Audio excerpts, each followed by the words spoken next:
ফরিদপুরের চরভদ্রাসন উপজেলা আওয়ামী লীগের সভাপতি শেখ ইসাহাক মাস্টার ও তার দুই সহযোগী শেখ মোসলেম ও শেখ নুরুর বিরুদ্ধে গ্রাম্য সালিশে বিবাদী পক্ষের আমানত রাখা ৬.৫ লাখ টাকা আত্মসাতের অভিযোগ উঠেছে।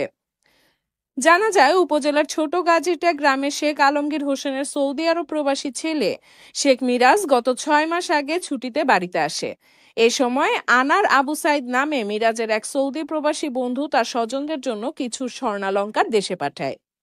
তবে মিরাজ ওই প্রবাসী বন্ধুর কাছে ভিসা ক্রয় বিক্রয়ের বাবদ ৫ লাখ টাকা পাবে বলে তার পাঠানো স্বর্ণালংকার আটকে দেয়। এতে তাদের মধ্যে বিরোধের সৃষ্টি হয়। দুই পক্ষের বিরোধ মীমাংসার জন্য গ্রাম্য সালিশ ১৩.৫ লাখ টাকা ধার্য করে মিরাজের পরিবারকে।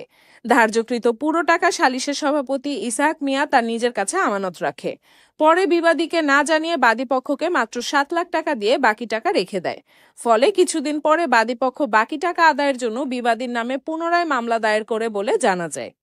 এতে বিবাদী পক্ষ দ্বিতীয় দফায় অর্থদণ্ডের শিকার হয়ে চরভদ্রাসন থানায় একটি লিখিত অভিযোগ দায়ের করেছে। এ ঘটনায় সুষ্ঠু তদন্ত করে সঠিক বিচারের দাবি ভুক্তভোগী পরিবারের। তারা ১০.৫ লাখ টাকা নিয়ে হেরে তাকে টাকা দেয় মাত্র ৭ লাখ, আর ১০ দিনের সময় চায় ৩ লাখ টাকার।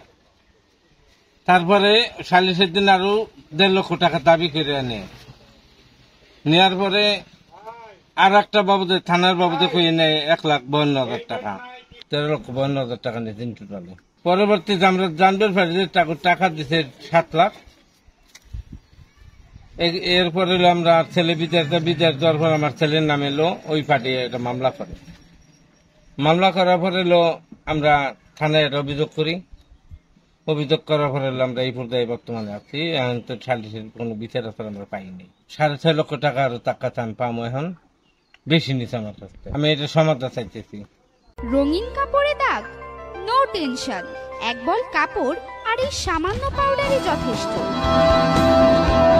Choice White Wash detergent powder কাপড়কে করে শুধু সাদা নয়, করে দারুণ সাদা।